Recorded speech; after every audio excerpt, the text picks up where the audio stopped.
getting back here. And the recruiting piece for me right now is recruiting the guys that's in the transfer portal, trying to get them to come back to be a part of what they built and to be a part of what we want to continue to build. So that's kind of like what's happening with us right now. Multitasking, looking at games from last year, seeing the guys that played and contribute on offense, defense, special teams. Obviously, coaches that we're going to bring in, coaches that will leave and all that stuff. So it's a balancing act, but man, we prepared for it. I'll tell you this. When I went to Virginia State, I got hired in May. So I didn't even go to spring ball with them when that was already over with. So we didn't have a spring ball. So it's the job demanded more, right? You just got to find a way to get it done. Well, Coach, if that's any indication, because if that year, if I'm not mistaken, Coach, with coming in May, you went 9-2. Is that correct, Coach? We did. We went 9-2. Yeah. So you were able to function with a short schedule in that situation. You have a little more time this time, so it's good to know that you're familiar with working with this, Coach. But this is what I wanted to ask you, Coach. Were there any particular relationships or acquaintances that help you make a connection between you and the president and let him know that you were really interested in the job, or that this, how did this kind of unfold? Yeah, I think Dr. Allen, the AD here, he it's all about forecasting when you're a head coach and when you're AD, and you got to have guys that we've called it the short list of guys or whatever, but guys that you've probably followed or watched and wanted to possibly have some conversations with. So I think it was part of that. I think Dr. Allen and I know many of the same people. I think the fact that I had taken on a staff that was in place, I had taken on a job where I didn't get a chance to go through spring ball and all that stuff. I think just experience and all those type of things was some of the things that gave the prayers here and Dr. Allen like the go ahead to say, hey, let's bring this guy in. And the times where I visited, I thought the conversations were organic and transparent about everything that's being said about what's going on here and all the things and positive things that we do have going on here. So a combination of all that was a cool mesh, and nothing seemed forced in the conversations, nothing seemed odd, which is always a good thing. So so we felt really good about it. Because there was the rumor mill is forever going, and it seemed that there were some other guys, really prominent guys, that were interested in the job. But I think from what I could see on social media and everything, the Tennessee State fans were really happy with you being appointed the head coach. And so with that being, that's always good to have the support of the fan base when you're hired for a job. Yeah, I love the fans that I've had a chance to meet and greet, the alumni that we had a chance to talk with.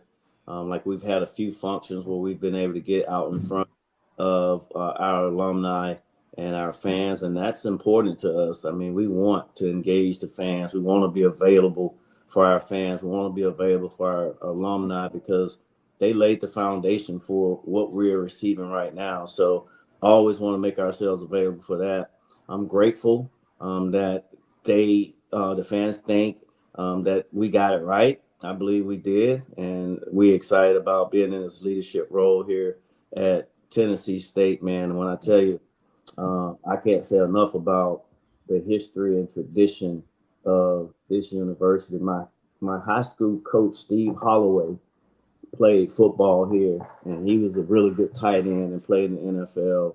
And man, he used to tell me about Tennessee State when I was in high school, trying to get me to come here. Obviously, I did. I went to Alabama State, but I'm just glad that I have an opportunity to be here now, and I'm learning a lot about the university. I'm continuing to learn about the tradition and history here, and it's been a real cool past, what, 3 days that I've been here, maybe 3 days. That's about all I've been here so far. So there's a lot going on in terms of learning the history and tradition, continue to learn the history and tradition here and how things operate. But man, I tell you, I couldn't have got a better job.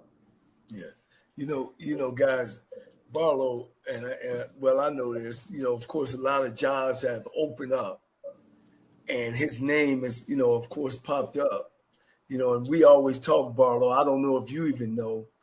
I got Rocky over here, who's not a HBCU guy, so he does all the history and the digging to find out how terrible we are. No. So in the that's last, not true, Coach. In the last, that's no, true, that's Coach. not true. I'm just bullshit. In the last 20 years or 25 years, well, 24 years now, there's only 3 coaches that have won the SWAC or even played in the SWAC that's actually still coaching. And most of our championship coaches, like yourself, was on the shelf or out the conference, and you were kind of out the conference. And all those jobs have popped open. And I know you got calls because man, we talk. Yeah. Yeah. Could you believe, man? You really, quote unquote, on the outside, you got the #1 job. Oh yeah, I have the best job, and out of all of them.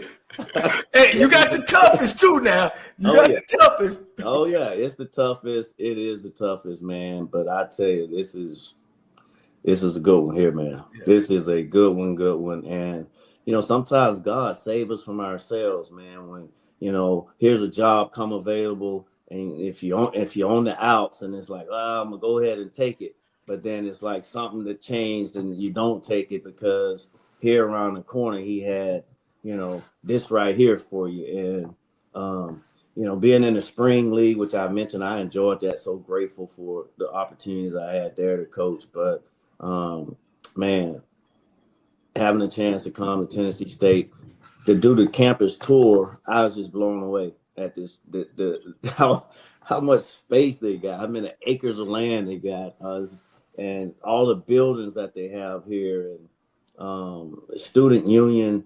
I mean, it just built 2 new dorms.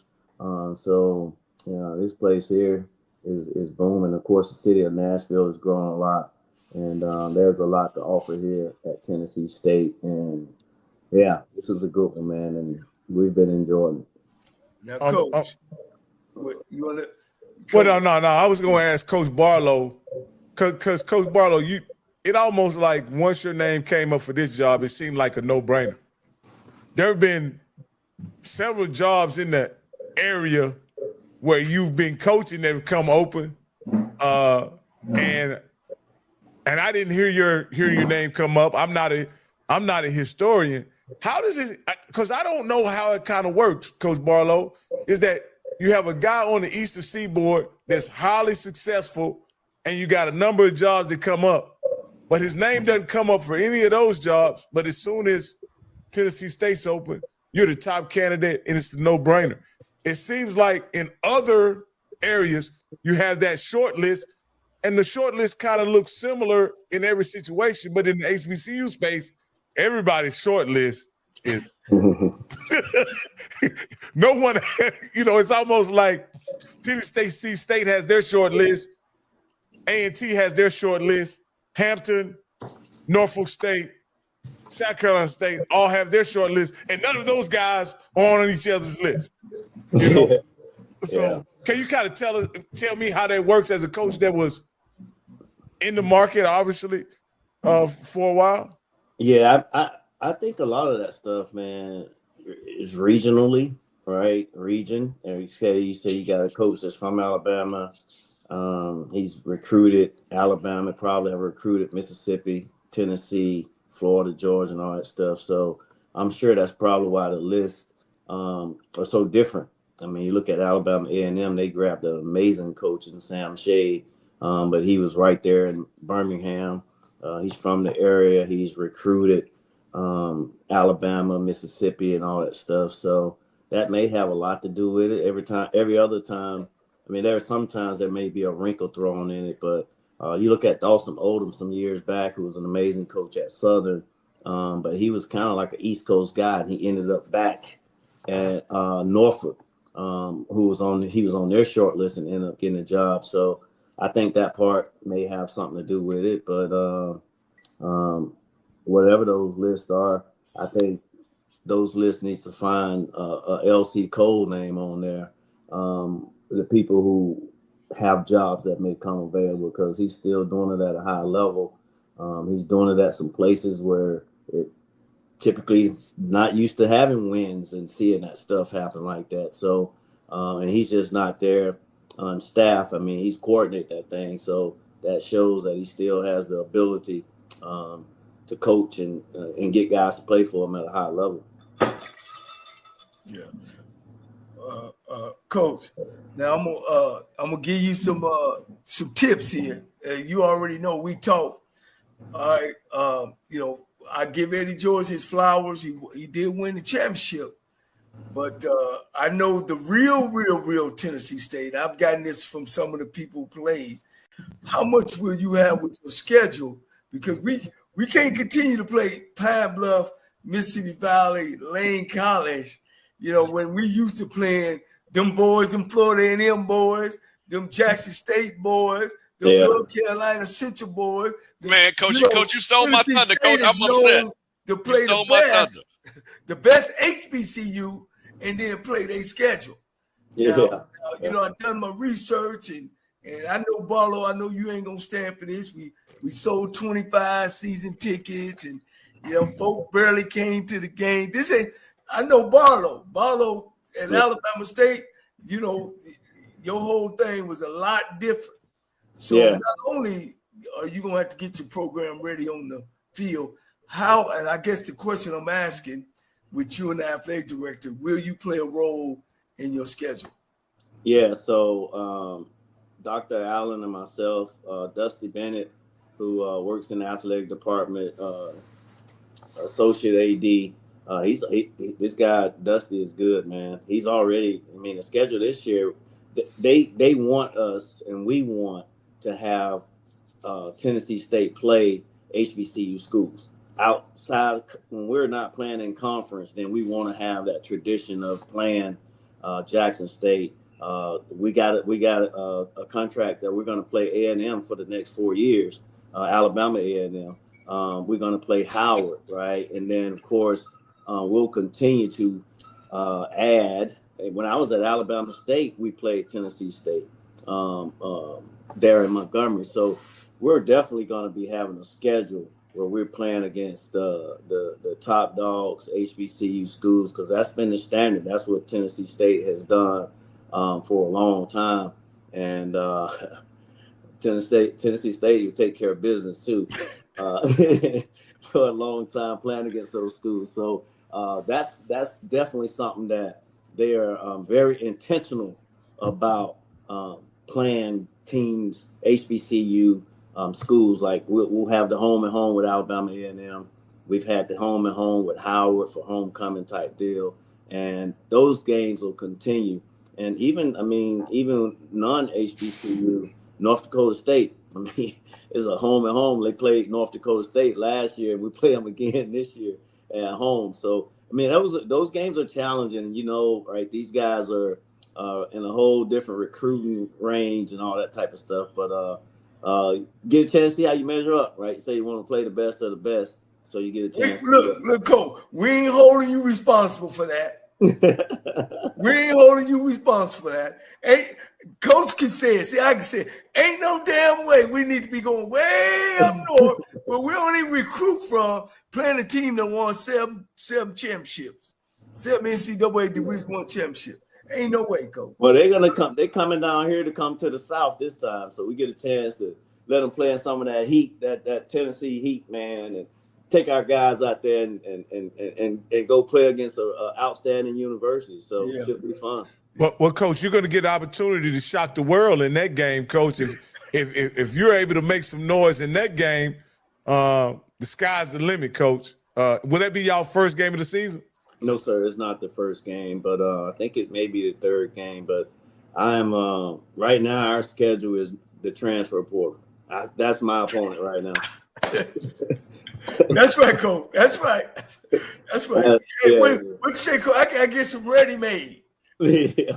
Some ready-made lemonade, baby. I ain't had no sugar, no salt, none of that. Yeah, bro. That's the opponent for me right now is the transfer portal and grabbing these guys back. And then, I mean, obviously you can go to the transfer portal and get guys, but I think there's probably 3,000 student athletes in the transfer portal. So outside your conference, you got South Dakota State, North Dakota.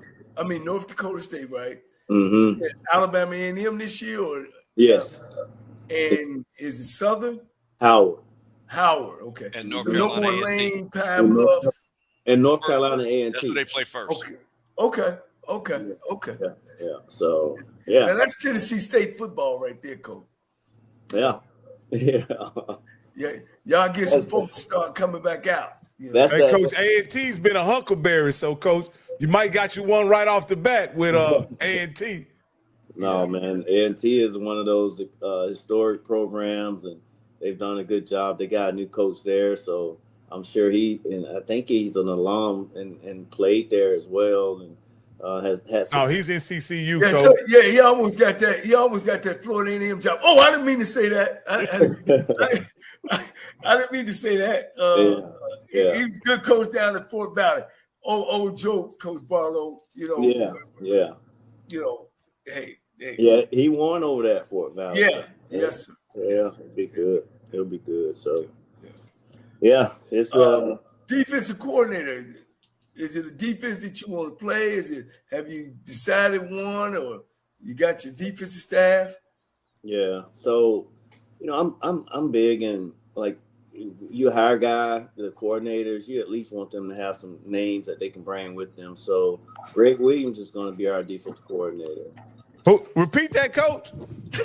Greg Williams. The NFL Greg Williams? The blitz till you bleed, Greg Williams? Install blitz on day one. Hey, when they heard that, everybody started working on blitz and jets. Hey, you won't see a long pass the whole game. Everything will be slants and hitches and outs and fade routes. Make them check it down, and we're going to hit it. Check it down. You might as well get ready for that. Hey, Coach, you must got one heck of a coaching pool, Coach, if you were able to land Greg Williams.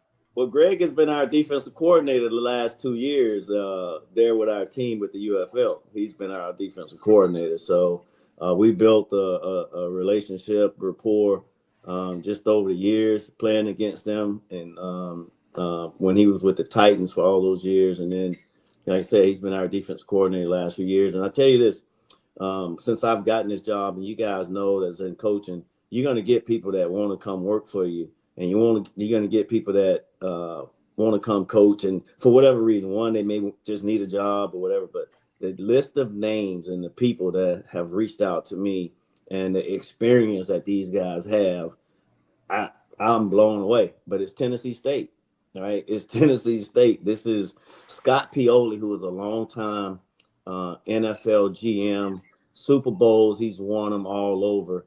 And he's been a mentor of mine. He really helped me get on with the UFL and is always backing minorities and trying to help. Man, he's so excited that we are at a university like this, like Tennessee State. Like, this is a huge deal. And people all around the country is having an appreciation for getting a guy or getting me or me being able to come here and work at Tennessee State. So we'll have some guys that have coached on all different levels that'll be a part of our staffs. And we're just happy that Greg wants to come and be a part of it. He loves Nashville. He lived here for many years. His kids grew up here, went to Brentwood Academy. So Blake went there. So, yeah, he loved his city. And well, Coach, let me ask you this, Coach. How does living in an NFL city help you with having coaches available? Does being in Nashville help you, or do you think it played a part in all the coaches that have an interest in coaching there in Nashville? Yeah, Rock. Now that you say that, that's a good point, because many of them that have reached out, that's the first thing that they said. hey, I'm living in Nashville, or I'm looking to move to Nashville, or my family is in Nashville and I'm trying to get back there. So we've had a bunch of coaches that are legit coaches. They've been in it for a while, and they are like, here's a chance to go to Tennessee State. Live in Nashville. It's a great city here. There's a lot of things going on here, and a lot of people are moving back here. A lot of our players that play for us in the UFL league, a lot of them live here. So it's a Nashville thing. It's thriving, it's booming, and Tennessee State. So it's a good combination. Coach, let me ask you this question. You talked about you've already see the great thing about you coached on the college level. You went to the pro, but you talked about the first game that you were thinking about, that portal. Because you see now how the portals kind of work now. You've kind of been able to look at it from afar and now looking at it directly. What type of players are you looking for in the portal? Are you looking for guys that, hey, I've seen some coaches, let me get a bunch of Power 5 guys that's got the measurements. Then I've seen some coaches say, hey, let me get some D2 guys that got the stats. What is your philosophy going to be as far as, bringing guys in and trying to bring them to be a Tiger? Yeah, I mean, the category of FBS, FCS, and all that stuff, that really doesn't matter. It's about guys that fit. Obviously, offensive line guys, if you can grab some offensive line guys that have had some type of production at the place that they're at, you definitely want to be able to get those guys. Defensive end, defensive tackles, those guys are a premium. So any of those that are in the portal with length and size and may have limited experience, obviously you can take a look at them. You have to go back and check out their high school stuff to see why they ended up at the school that they're at. And then, of course, your skill position guys, I think we all know they can be playing at Lane. They could be playing at Alabama State. They can be playing at Albany State. But you can put them up there against just about any conference because those guys be legit, just like you see some of the legit guys in the SEC schools and some of the other big schools. So, but we don't want to major in the portal, right? We don't want to build a team or get desperate and just go to the portal all the time. I mean, we still want to grab high school guys, build a program that way, let it be the foundation, and then sprinkle in plug and play guys that's perhaps in the portal. But when I'm talking about right now, it's our schedule is the portal. I'm talking more or less recruiting our guys that's in the portal that that had some uncertainty after Coach George left on who was going to be the coach or whether or not they were going to go off with Coach George to his new place. So it's about recruiting those guys back because there's some solid guys that was on our team that's now in the portal. So had some good conversations. Met with a good bit of them. I called a good bit of them on the phone, and we're hoping to be able to get the guys back. Coach Barlow, do you have a quarterback in the fold? Yeah, I mean we've had some conversations with some quarterbacks. We have a few quarterbacks that's on roster right now. One of them that played a good bit is he's in the portal, but I've had a real long, real true conversation with him today. I felt real good about that. I think he'll be back. And then, of course, there are some guys that will come here this summer that we've talked to, that people have reached out to us about that have some experience at other places and kind of fit like what we like to do from an offensive standpoint. So we're hoping to probably add at least, 2 or 3 other quarterbacks before the fall season. Coach, I want to share something else with you. Put in your to-do list. Of course, you're in late. This year. You come in and we ain't even gonna count this year, Coach. I know you gonna count it because you're just a competitor like that. Right. But I think one of the things Tennessee State need to do is move away from the pro stadium and move back into the whole. I know it's so early and that's so probably maybe right now so far off your radar, but I think that would help the attendance as well as the morale there, playing in the hole, and of course you just now getting there, they call that the holy ground. Mm-hmm. Golden Tate and Killebrew and Richard Dent, Jefferson Street Joe, and Golden Tate. I can go on with all those great guys because I was a baby. I was a freshman at Texas Southern when they went 11-0-1. And the one tie was against us at Texas Southern. And I happened to hold the ball and kick the field goal to win it. So that's how far I go back. I just, again, like to put that in your pocket, man. That going downtown, man, that whole deal and matter of fact, the deal happened when we were there at Tennessee State. And I had an opportunity to help build the locker room and all that. But that deal was a tough deal. It was a tough deal then, and it's a tough deal now. And I think it hurts Tennessee State football not to play right there on campus, But I know for you, that's way back. Put that one back in your pocket. No. I'll tell you this. I know the importance of playing in Hell Stadium, and Dr. Allen, our AD, he understands it, and there's a lot of other people. So we've had the conversation, and just know you'll be surprised. Well, you won't be surprised, but there is a real effort to eventually have games back in Hell Stadium, starting with redoing the surface, and then of course fixing up the press box side because that game was taken down. So this leadership understands that. They know how important it is to the students and how convenient it would be for the students and how it is a home field advantage when you are in that stadium. So, we've had conversations about it, and I think it'll happen sooner than most people think about playing home games back in the stadium, as far as getting possibly new turf, scoreboard, and then of course getting the press box. So obviously the Titans is building a new stadium right next to Nissan Stadium.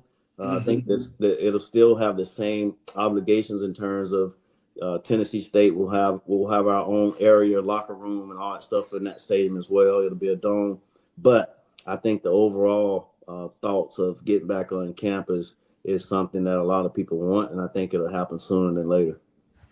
Well, I really think that would be a good idea, and definitely if you invite the 98-90 team down, Coach, I'll definitely get an opportunity to come down and visit with you, man. And I'm real excited.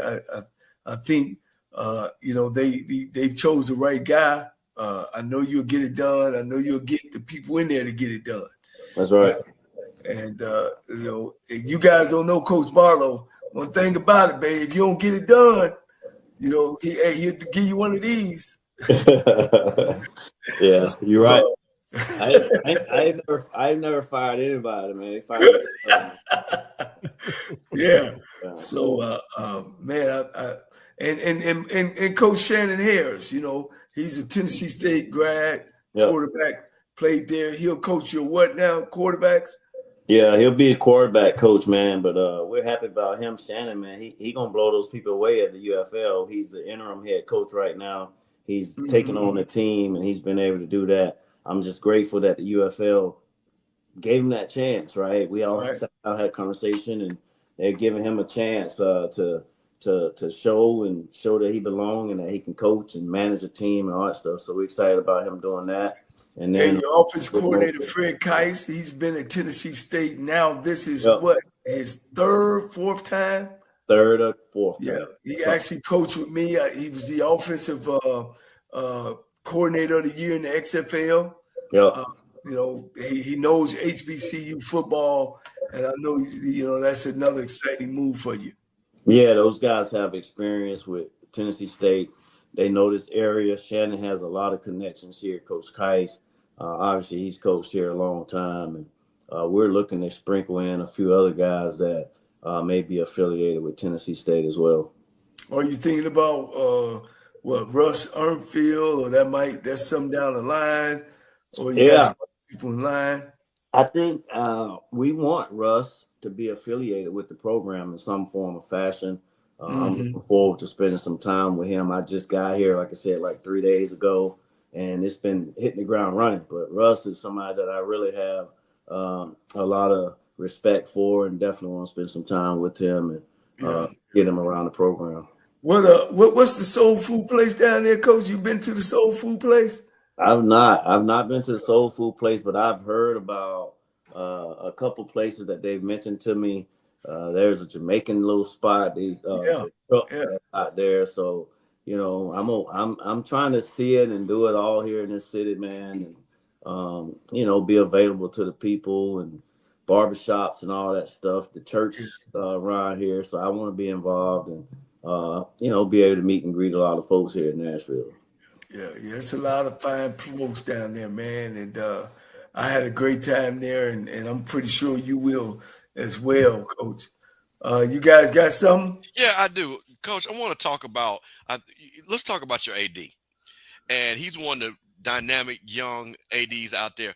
Talk about the conversation when he came to you, what he wanted to do, and how are you all going to work as a team? Because I know one of the things, you hear a lot of people talk about what your budget's going to be, what's this going to be.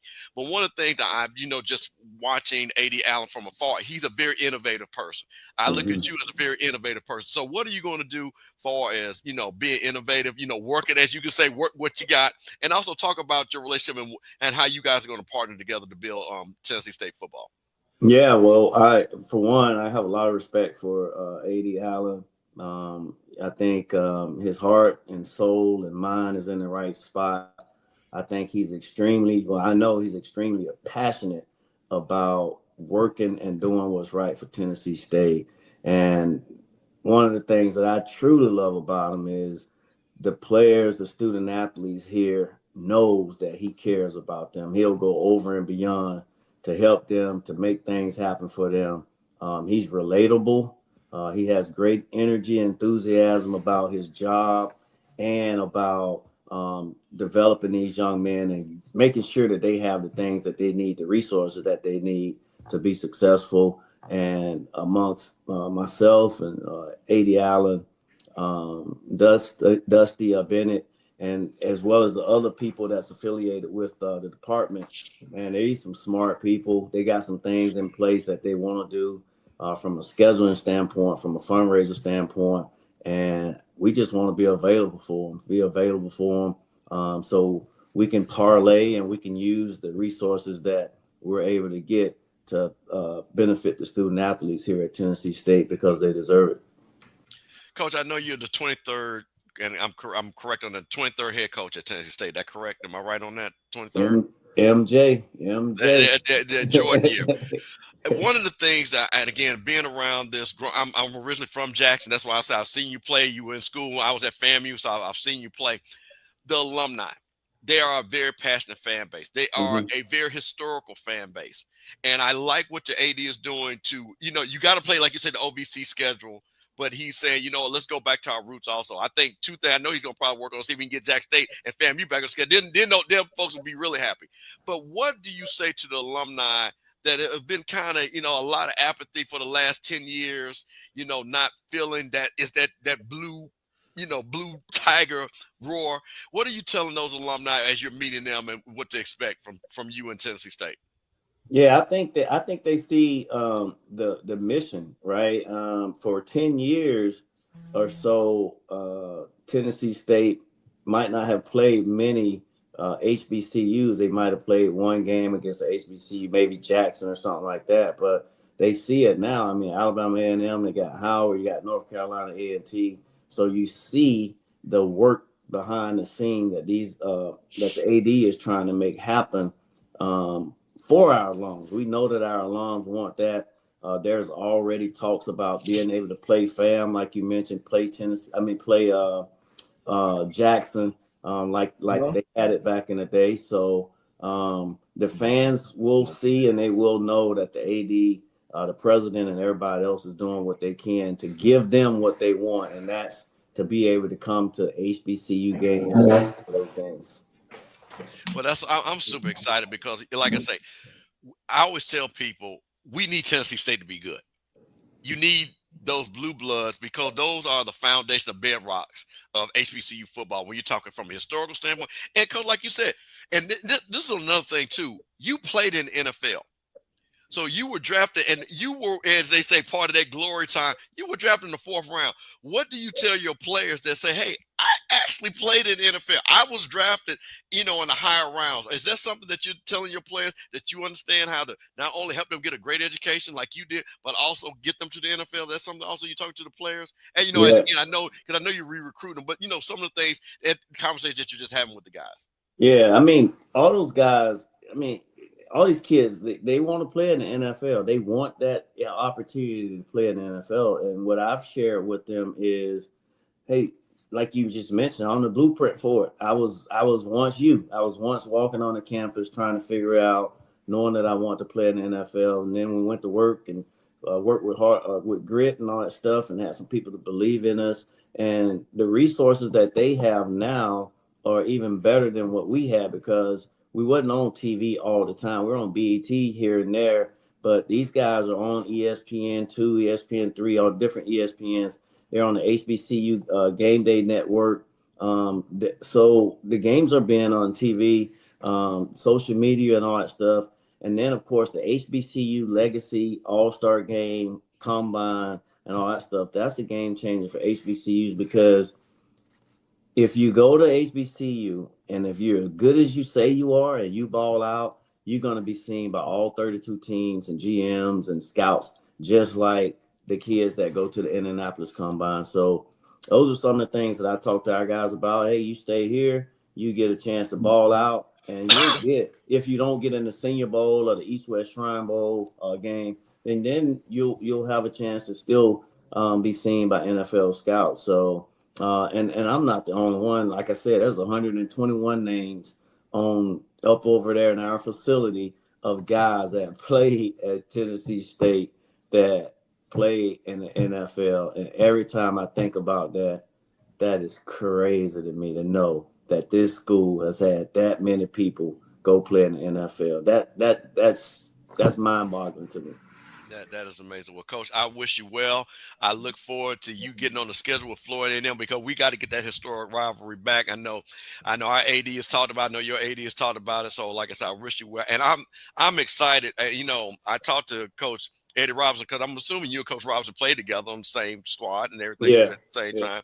Yeah. I'm always happy to see guys of my generation, my Gen X guys, that grew up in it, played in it, to now become coaches. It's that great feeling, because I'm super excited. When I told somebody, I said, man, you remember that dude? He played that dude was killing folks. Oh man.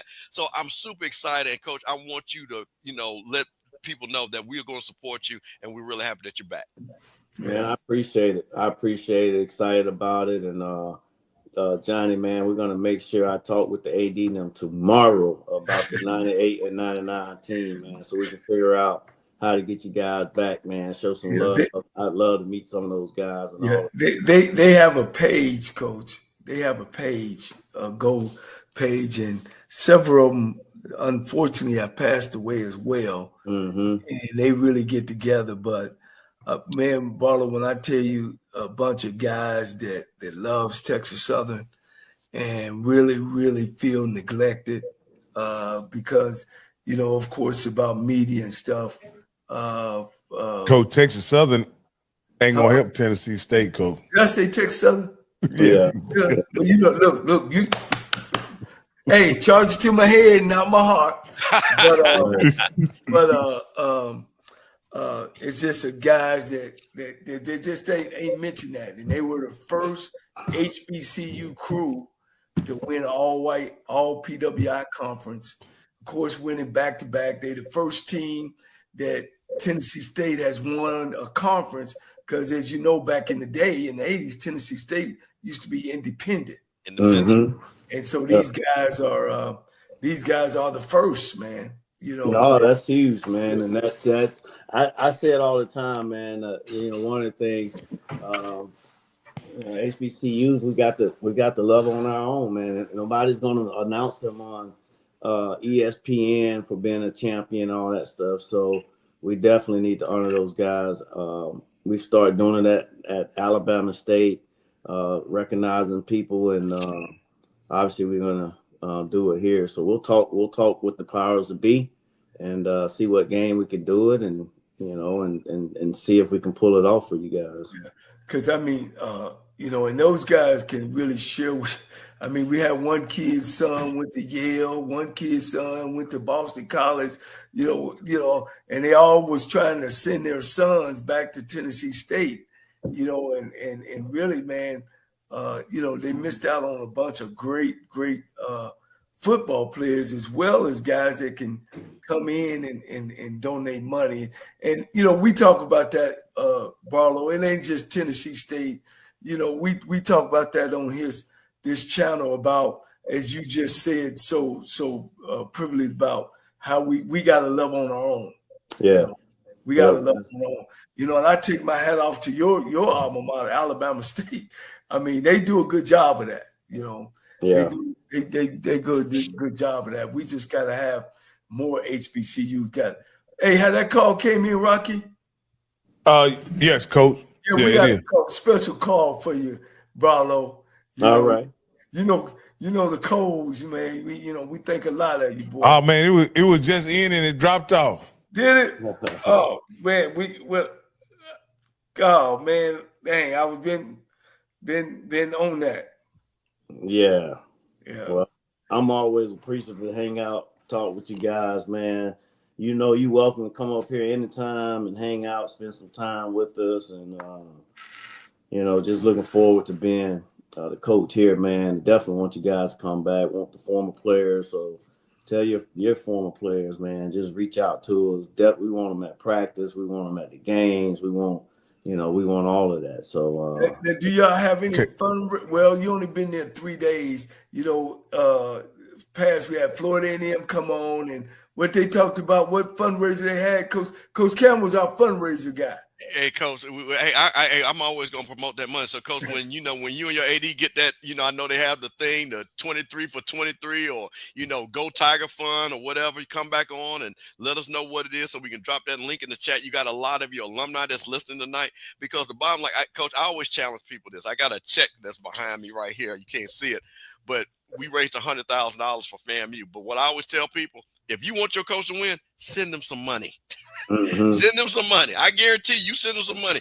Things start happening because then those are things that you can help your players, the training tables, things that you need in the locker room and things like that to recruit and things like that. Yeah. So, Coach, when you get that set up, make sure you come back, even if it's for 5 minutes, just to let us know what it is. Well, we had the Florida A&M had the 19 something because the AD was the 19th AD. You got Tremaine Jackson at Prairie View. What did he have? He had the $35 deal. Yeah. He had the $35 deal. Mm-hmm. Yeah. Now with their fund, we had them together. So, Coach, we are always trying to get them together, Coach. So, yeah, we're super excited. Because, like I said, we want to see, because, Coach, you know how it is. It's about resources. It's all about that. Yeah, I agree. Yeah, it is, man. So we'll figure out something, man. That might be something I can talk with our people about and start a little something to, generate some money, man. And it's for the guys. It's for them and the collectives and all that stuff. A lot of our HBCUs we're working on that, but we're just not there yet. So anything will help to keep these guys around. Hey, Coach. Last thing before you go, Coach. Tell me, what goes on down in Montgomery where so many football players and then their sons end up being pretty good football players down in the Gump? What's going on down there, Coach, where those guys that can really play ball come from the Gump? Yeah, I mean, we love our football, and then obviously we pour into the kids, our kids that are growing up, our personal kids, and it's just it's genetics, and then of course it's starting young, and those guys just stay playing, and then they keep developing, and obviously the dad played, and then there goes the who's that LC, the great LC on this thing. Man, that's my prize, man. That's my thing, Coach. We want to let Tennessee State know you got cold-blooded behind you, baby. Yes, sir. I love that, man. You saw I called you the other day, right, brother? Hey, I just want to congratulations, to getting that job. They need somebody, like you over there with the personality and you know you've been exposed to it and worked your way through, and I think that's a perfect fit and match for you over there. They got great alumni over there and a strong base over there. And I tell you one thing is let them be close to you. You know they got that group called the Tree Coaches. Yeah, I met them last years. night. I met them last night. Yeah. Hey, Coach, let them take you out to dinner now. I'm telling you, man, them guys will do anything for you in the world, man. And they do anything for you, take you anywhere, take you out. They take some great fans, and they've been around there since John Merritt, and they was open arms to me when I got there. And I think if you grab them and always be open to them, them guys will help you any way they can over there. Yep, I appreciate that, man, and certainly want to. I was just telling Johnny, have you guys come back around the program, just as I mentioned to some of the former players that was at our little event the other day. So definitely want to have you guys back, come around, hang out with us, man. Certainly appreciate y'all guys, and I know from offline here we need to catch up, man. And whether y'all come up here or we all meet in Montgomery or figure it out, you know what I'm saying? Go and hang out, do a little something, talk some ball, and learn from you guys from being up here all those years. Yeah, because we got a strong group. My group is a strong group. That 90-91 team that won Ohio Vikings, they're a strong group. 98-99. Yeah, 98-99. They're a strong group. You know, they got money too. You dig in their pockets. Guys got money. I'm telling them, they waiting on the outside, just waiting for somebody that they can get close to them. And I told them, you that kind of guy that they can. Come and sit down, chat with you, talk with you, and whatever they can do for you. And a bunch of my coaches around there in that city. RC Brooms is one of the best coaches around that city around there too. So he has a lot of connections. RC Broom? Yeah, Arcente Broom. Okay, yeah. Okay. Guys are coaches around there, Yeah. Ed Sanders, another one. Matter of fact, Groom's son went to what? Boston College, tailback?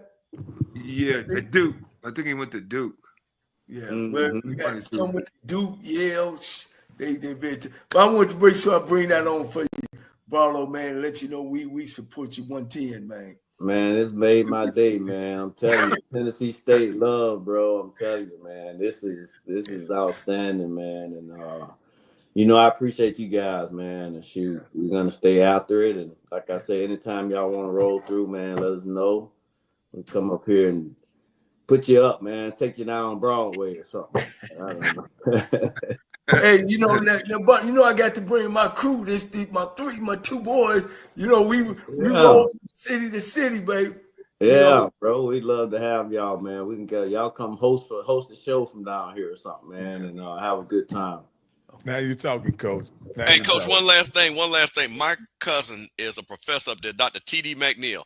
I'm going to make sure he comes by there and holler at you, because if you got any students that is in his class, he going to make sure they do right, okay? That's right. Dr. Terrence McNeil is a professor up there. I'm going to make sure he reaches out to you. Terrence McNeil, I got it. Appreciate that, man. Appreciate it. Man, this has been real. I appreciate you guys, man, and we'll be in contact with y'all. Appreciate it. All right. Thank you, Coach. Thank you, Coach. Appreciate everything. Yeah. All right, LC. LC, see you, brother. All right. Yeah. Later, guys. All right. Oh, man, that was cool, Coach. That was cool. Yeah. That was Coach Reggie Barlow, the 23rd head football coach at Tennessee State, Coach. Looked like he's a great fit for the job. Coach, if you put the stamp on him that he's a winner, I believe you, Coach. We got him first, guys. We got him first. We got Chennis Berry, Coach. Hey, look, man, I'm just, I feel good about them good hires, Coach. I do, man. Tremaine, man, just boom, Unfortunately, we got a couple guys hired, the question mark. I hear Mickey Joseph now is going to be his own offense coordinator.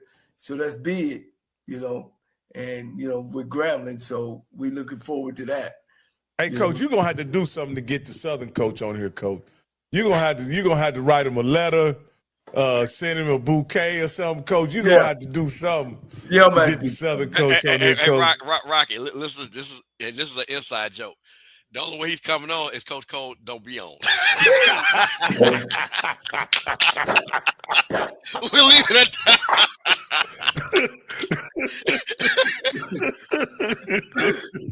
Hey, so hey, look.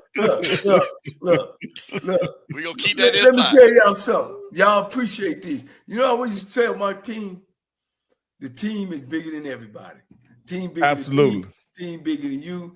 The show, man, is bigger than we are. And sometimes if we need to make adjustments, Coach, we will, Coach. Because it's about the HBCU Coaches Corner.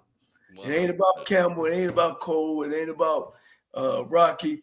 And it's about us, taking our culture, our HBCU culture, man, and putting it out front, man. And that's what's important to me. We're good, man. We had a good one, Cole. Oh, yeah, that was a good one. And Adrian Crook, man, you've been a menace all damn day, bro. I don't know. He can't help himself. He cannot, bro. Listen, this boy is 24/7 on every platform, social media. He can't help himself, man. But he like I say, I'd rather for him to be at home, mind his business, be out there in the streets getting in trouble. So at least we can keep an eye on him if he on these chats. Man, why is he out? Who he want to be? Who he represent? First of all, he one of them Southern guys, man. You know them Southern. Okay, all right. Too much drinking and too much food. That's the problem with him. Hey, those Southern guys, they some fun guys. Like, they some good guys to hang out with and have a good time with. Man, I don't know if you want them babysitting your kids, though. You know what I mean? Can't do it. And don't let them drive you home either. They think drinking and driving is a rite of passage. No, sir. Oh, boy, that's crazy, boy. Oh, man. But no, hey, man, man. We also heard some good things about Cozy and we found out about the referee and stuff. And we got some good feedback on that, man. Because I don't think people understood that a coach, he has, in between that 3 to 4 months to get back business, he has a life outside of the game. You know what I'm saying? And then, when they heard about his father, Hall of Famer, he been doing this for 18, 19 years, right, Rocky? I mean, this, he could do that with his eyes closed. You know what I'm saying? And that umpire in the SEC, we need to dig up the money. See, that money he making, Coach. But he understands whatever it is, what's important. Whatever the money is, it ain't the 200 plus he getting it at FAMU. And so, like I said, like the coach said, he knows the assignment. That's all we care about. That's right. Absolutely. Right. And I think sometimes, and this is correct me if I'm wrong, Campbell, they look at things in a vacuum and don't have the overall context, and conclusions are drawn without really knowing. And I'll just say this. On the surface, you say a guy moonlighting as an umpire and he's a head football coach, it may look a little suspect and it may not have the visual. It's not a good look, to say the least. But when you look at what he has accomplished in that, is that he wasn't calling little league games. He wasn't calling, games over in Tallahassee. This is something that he probably worked for a significant time in his life. It's an achievement that he has, that he achieved before he became a head coach. Now that he's a head coach, I'm sure, in like he said, his priorities are in the right place, and he's a full-time HBCU head football coach. Well, Rocky, let me say something about that, and I'm going to move off of coach. I'm going to make a bigger point. You know what? And see, this is what we have about social media. Social media, and that's why I hate it. Because Coach, and I'll tell you this, who the coach, allegedly the coach at Tennessee State was Jeff Fisher. That was all the thing. That was a great hire. Jeff Fisher is the new coach at Tennessee State. See, that's what I'm saying, man. You can't listen to none of this stuff. And what people do, they want people, unfortunately, like BS. There's a group of people that like it. So they like to spread lies. They like to tear people down. They like to talk about, and then they can hide behind a username or a Facebook page. They make 8 or 9 different Facebook pages, but they won't ever talk to that person they face. So my thing is, the bigger thing, what I like about HBCU Coaches Corner, it's real. It's factual. We don't have no woulda, coulda, shoulda. The coaches right here, they're going to answer the questions. And they're here to tell you about their program. So we don't have to worry about word on the street or what they did or somebody like that. No, we hear right there from the coach's mouth. So that's the great thing about it. Right. Absolutely. Yeah, Absolutely. Hey, this is another great show, guys. Coach, hey, now I know we got a show next week, and we had an AD, and I guess I'll have to talk to Campbell. We had an AD that we had lined up that we couldn't confirm a date because we had all these coaches that we wanted to get on. That's the AD out of Prairie View. Am I correct? We might be able to get the Prairie View AD on. They'll talk about that fundraising. Okay. Talk about them winning some championships over there. Now you know that game is next Saturday, April the 5th, and I was considering going, but I ended up getting a referee assignment. But I don't know. Okay. Are you still going, Rocky? You still? We'll talk about it. We'll talk about it. We'll talk about it. Yeah. But yeah, Coach. AD Golf is somebody I'd love to have on the show. Matter of fact, he was so gracious during the hiring process, even though he didn't give me any information. Each and every time I emailed him, he returned my email with a phone call. He picked up the phone and gave me a call, spoke with me, answered all the rumors. I'm talking about all the rumors I brought to him. He addressed them, and he was such a good guy about it. And I'd love to have him on and really talk to him about some of these dilemmas that ADs end up in when hiring coaches, raising money. Because as fans in the HBCU space, the ADs take a lot of heat. All the heat that the coach don't get, the AD gets. And so I'd like to really sit down with AD Golf and talk about, what's the role of an AD and what are his priorities as he, makes those hires in not only in football but in other programs. And I'll call my homeboy over at Alabama A&M, Coach Paul, AD Paul over there at Alabama A&M. So it's time for us to bring the ADs on. Yeah, it looked like it, Coach. I'm gonna tell you the AD we need to bring on. What's the AD down there at Alabama State? Oh, I know. Yeah. Oh man, that's our friend, ain't it, Coach? Well, listen, your friend owe me a bottle of liquor. Oh, remember he was doing that big talking. He was doing that big talking. I'll send another email. Yeah, I need my bottle because he was talking big money. He our guy, right? Yeah, that's right. Okay. Hey, I'll send another email. And then I got to call my homeboy Ashley Robinson over at Jackson State. Oh man, that would be huge right there. He been AD of the year, the century. We gotta get Ashley on there. History. Get the J-Town thing going. Yeah. Okay, man. Well, all right, guys. Been good. Peace, joy. Hey, you gonna take us out of here, Coach? So, yeah, I'll take us real quick. Hey, peace, joy, and soul. If you feel yourself having some issues and problems, tie a knot and hold on tight, because ain't nobody bad like you. My name is JM&E, and I won $500 on the lunch break for keeping up with the Jonas Bracket Challenge.